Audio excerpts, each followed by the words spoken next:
फिलहाल जो कुम्हरार विधानसभा क्षेत्र से वंदना दीदी जो है जन स्वराज से जो नियुक्त प्रत्याशी खड़ी है, क्या हमें लगता है कि वंदना जी जैसा कोई नहीं है, वो आएंगी तो बहुत कुछ बदलाव हो सकता है। जैसा कि हम लोग पहले देख चुके हैं कि सिर्फ और सिर्फ सरकारें बनती हैं लेकिन काम कुछ भी नहीं होता है। लेकिन वंदना जी के आने के बाद हमें लगता है कि बहुत कुछ बदला जा सकता है और अभी तक बहुत कुछ बदल चुका भी है। तो ये जीता जागता सबूत है कि वंदना जी को ही आना चाहिए। जय हिंद प्रियजनों, डीके एक्सप्रेस चैनल में आपका स्वागत है। मैं डीके जी, बिहार की शेरनी, कुम्हरार की शेरनी यहाँ पर मौजूद है। माननीय आदरणीय मेरे साथ, फिर तो माननीय लग ही ना जाएगा, चलिए आदरणीय मेरे साथ दीदी मौजूद है, श्रीमती वंदना जी मेरे साथ कुम्हरार विधानसभा 183 से प्रत्याशी हैं जन स्वराज से। सबसे पहले मेरे चैनल में आपका स्वागत है दीदी। बहुत बहुत धन्यवाद। तो इस बार तय है कुम्हरार विधानसभा क्षेत्र से आदरणीय के साथ साथ माननीय लग जाएगा। चलिए कहते क्या रह गया, 20 साल से भाजपा के विधायक हैं अरुण कुमार सिन्हा, क्या उनमें त्रुटि रह गई कुम्हरार विधानसभा क्षेत्र से? जो मतलब कि जो वोट है, 20 सालों का वोट है, जानते हैं कोर वोटर भाजपा का है कि जन स्वराज में कन्वर्ट हो जाए। क्या ऐसा मुद्दे रहेंगे? क्या जीत के बाद कौन सा मुद्दा रहेगा? कौन सा कुम्हरार विधानसभा क्षेत्र के लिए आपका नया दायित्व क्या करिएगा?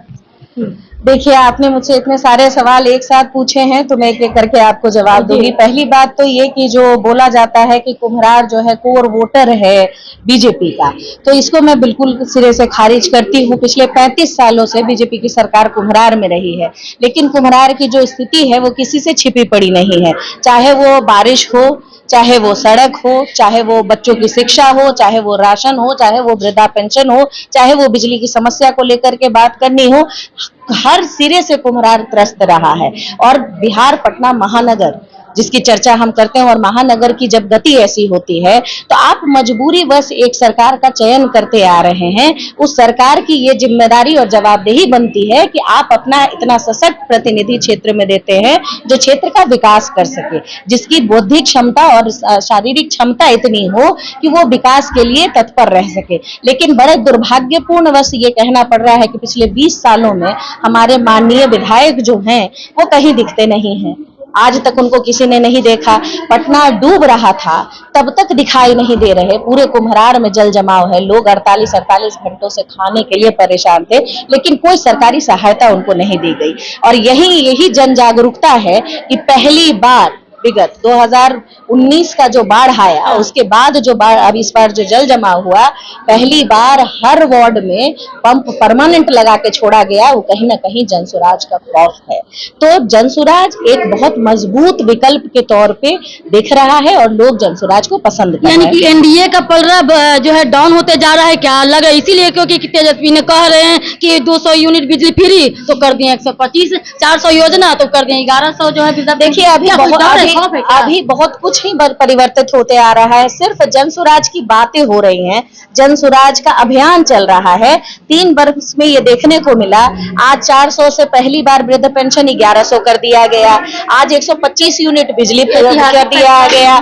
उसके बाद जिस डोमिसाइल की बच्चे लगातार मांग कर रहे हैं, वो चुनाव के 3 महीने पहले डोमिसाइल नीति को अग्रिम ये दे दी गई है। तो आप सोचिए कि सिर्फ आवाज उठाने पे इतनी सारी चीजें बिहार में बदल रही हैं। और कहीं जनसुराज आ जाता है तो बिहार का जो ग्राफ है वो कहां से कहां जाएगा, ये सोचने की बात है। जरूरत है जागरूकता की, जो काम जनसुराज कर रहा है। और कहीं ना कहीं वर्तमान सरकारें ये बात जान रही हैं कि जनसुराज जिस तरीके से मजबूती से जन जन की आवाज बन रहा है, अगर हम लोगों ने जनता के अधिकारों को जो हनन करते आए हैं उनको नहीं दिया तो हमारी कुर्सी खिंचती दिखेगी। जनता के लोगों के बीच में गए हैं तो लोगों ने कहा है कि इस बार जो है सत्ता परिवर्तन जरूरी है। बहुत दिनों से एक ही चीज को देखते आ रहे हैं, कोई नया आए, कोई नया चेंजिंग करे, कोई नया डेवलपमेंट करे, क्योंकि यहाँ पर ना फैक्ट्री है।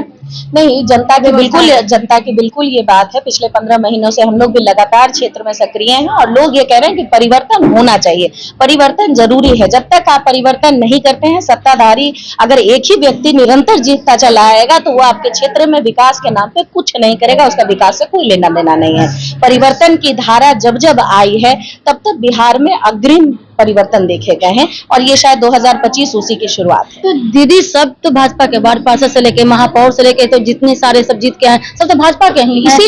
इसीलिए तो हमारी ये दुर्दशा है। अब आप देखिए, मेयर, डिप्टी मेयर, विधायक, मंत्री, केंद्र में सरकार सबकी सब बीजेपी की है। कुम्हरार की जनता ने इतना भरोसा दिखाया है, लेकिन उस भरोसे के बदले हमें क्या मिला है, इसको देखने की जरूरत है। और मुझे लगता है कि यही जागरूकता हम लोग घर घर फैला रहे हैं कि 35 वर्षों से इस भरोसे के बदले हम लोगों को क्या दिया गया। आज भी हम, हल्की बारिश होती नहीं है, हमारे घरों में पानी घुसता है, कोई देखने वाला व्यक्ति नहीं मिलता है। खास करके जो इलाका है राजेंद्र नगर का इलाका है, जो बहुत इलाका है बहुत जो इस तरह से जो पानी का जमाव बहुत ज्यादा रहता है। बहुत पानी की समस्या, कुम्हरार अपने जल जमाव की समस्या के लिए ही जाना जाता है। लोग कहते हैं कुम्हरार डूबेगा ही डूबेगा, हल्की बारिश होगी। आज तक आपके पास ये क्यों नहीं, अभी तक आपके पास रोड मैप है कि ये पानी निकलेगा कैसे? चैम्बरों में ढक्कन नहीं है। आप पूरा कुम्हरार घूम जाइए, आपको कहीं दिखाई नहीं देगा। सड़कों की स्थिति किसी से छिपी पड़ी नहीं है। चलने के लिए लोगों के पास सड़क नहीं। आनन फानन में मेट्रो का उद्घाटन हो रहा है, तो कब तक ये जनता मूर्ख बनेगी? ये जनता एक न्यूज आया था, देखे थे क्या कि डबल डेकर का कुछ प्रॉब्लम आया था? हाँ, बिल्कुल देखा है और सबके सामने है कि डबल डेकर 53 दिन के उद्घाटन के बाद ही धंस गया। ये घोटालेबाजी का ही सबसे बड़ा सबूत सामने है कि हमारे बिहार में पुल बनता नहीं है, उसमें समस्याएं पहले आने लगती हैं। तो दीदी लास्ट में मेरे दर्शकों को क्या कहना चाहेंगे कि आपका मेन विजन, मेन मोटो क्या है? देखिए, हमारा मेन विजन और मेन मोटो सिर्फ एक है कि कुम्हरार को इस बदहाली से निकाला जाए। हम लोग जब महानगर की बात करते हैं तो हम लोग एक एग्जाम्पल सेट करते हैं पूरे बिहार में कि महानगर की जनता ही जब जागरूक नहीं रहेगी तो गांव में क्या होगा। आज हम महानगर में रहने के बावजूद हमारे घर के 2 कदम आगे मेट्रो बन रहा है और हमारे यहाँ चलने के लिए सड़क नहीं है, तो क्या उस कादो कीचड़ से निकल के लोग जाके मेट्रो पे बैठेंगे? तो हम माननीय प्रधानमंत्री से बिल्कुल ये पूछना चाहेंगे कि जितनी तेजी मेट्रो के उद्घाटन करने में दिखाई जा रही है, उतनी तेजी लोगों को जल जमाव से मुक्त करने में क्यों नहीं दिखाई गई? उतनी तेजी सड़कों के निर्माण में क्यों नहीं दिखाई गई? उतनी तेजी हमारे बच्चों को डोमिसाइल देने में क्यों नहीं दिखाई गई?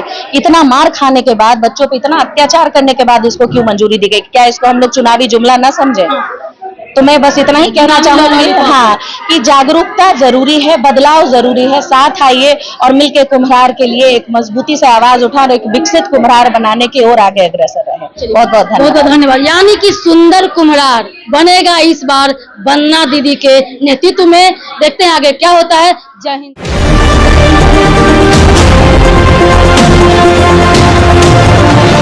को ही आना चाहिए। क्या कहिएगा? हाँ, वंदना जी को ही आना ही चाहिए। हम लोग वंदना जी का कहाँ से आई हैं आप? कंकड़बाग से। अच्छा, तो अभी किया क्या, किनको सपोर्ट करी? वंदना जी।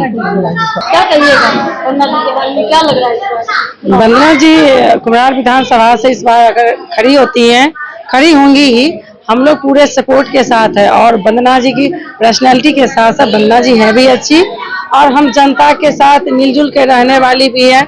हम लेडीजों लोग को इकट्ठा करने में हमेशा सक्षम रहती है।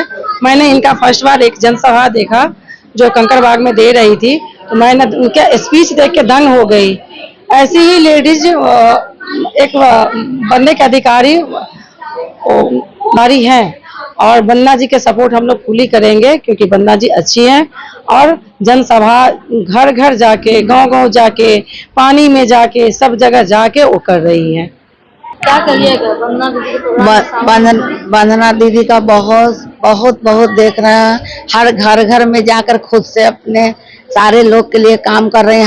हम लोग सब दिन वंदना जी, वो जन स्वराज की बहुत अच्छी उम्मीदवार है और वो बहुत अच्छा काम कर रही है सभी लोगों के लिए। उसे आना चाहिए, हम ही वोट देंगे। वंदना जी का, वंदना जी की, वंदना मैम, वंदना मैम जीतेंगी। सब लोग उन्हीं लोग के लिए आएंगे, उन्हीं को वोट देना है। बिल्कुल बिल्कुल। क्यों? कारण क्या है? बदलाव होना चाहिए, परिवर्तन होना चाहिए। क्या पहले से ठीक नहीं था?